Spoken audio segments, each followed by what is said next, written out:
এই মুহূর্তে আপনি আমার স্ক্রিনে দেখতে পাচ্ছেন জাহাজ থেকে একটি বিজ্ঞপ্তি প্রকাশ করা হয়েছে। সৌদি জাহাজ থেকে যে তথ্যটি তারা জানিয়েছে, এখানে বলা হয়েছে প্রায় 18,685 জন প্রবাসীকে তাদের রায় দিয়েছে। অর্থাৎ এদের কিছু প্রবাসীদেরকে জেলের রায় দেওয়া হয়েছে, অর্থাৎ তাদেরকে যে সাজা দেওয়া হয়েছে, কিছু প্রবাসীকে জরিমানা করে ছেড়ে দেওয়া হয়েছে, কিছু প্রবাসীকে তার নিজ দেশে প্রেরণ করা হয়েছে।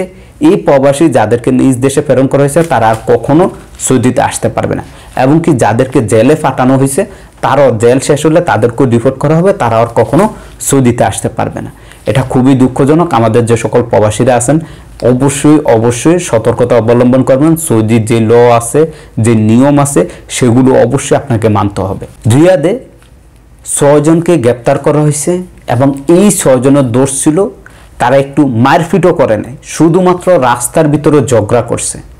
আর এই ঝগড়া করার কারণে এই 6 জনকে গ্রেপ্তার করা হয়েছে। এই 6 জনই হচ্ছে মাসরি, এবং তাদেরকে গ্রেপ্তার করা হয়েছে তারা রাস্তার মধ্যে ঝগড়া করছে, এবং এদের সাথে একজন পাকিস্তানিকে গ্রেপ্তার করা হয়েছে। এই পাকিস্তানি এই যে 6 জন মাসরি ঝগড়া করছে তাদের ভিডিওটি করে সে স্ন্যাপচ্যাট, টিকটক আপলোড দিয়েছে, যার কারণে ভিডিওটি ভাইরাল হওয়ার পর সৌদি আইনশৃঙ্খলা বাহিনীর নজরে আসে এবং এই পাকিস্তানি বাইকেও গ্রেপ্তার করে।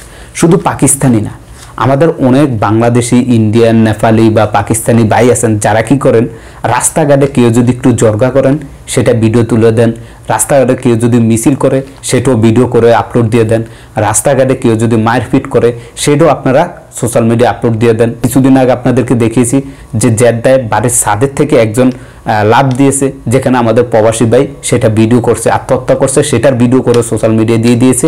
তো এগুলো আমাদের বাংলাদেশিরা অ্যাভেলেবেল করতেছে। আপনাদের কাছে প্লিজ অনুরোধ থাকবে, সতর্ক হন। আপনার চোখের সামনে যদি কোনো অঘটন ঘটে থাকে সেটার ভিডিও করে কখনো আপনার সোশ্যাল মিডিয়া আপলোড দিবেন না, দিলে আপনার লাইফও বরবাদ হয়ে যাবে। তো এই ছিল আজকের ভিডিওটি বেশি বেশি করে শেয়ার করবেন। আজকের মতো আমি এখানেই বিদায় নিচ্ছি।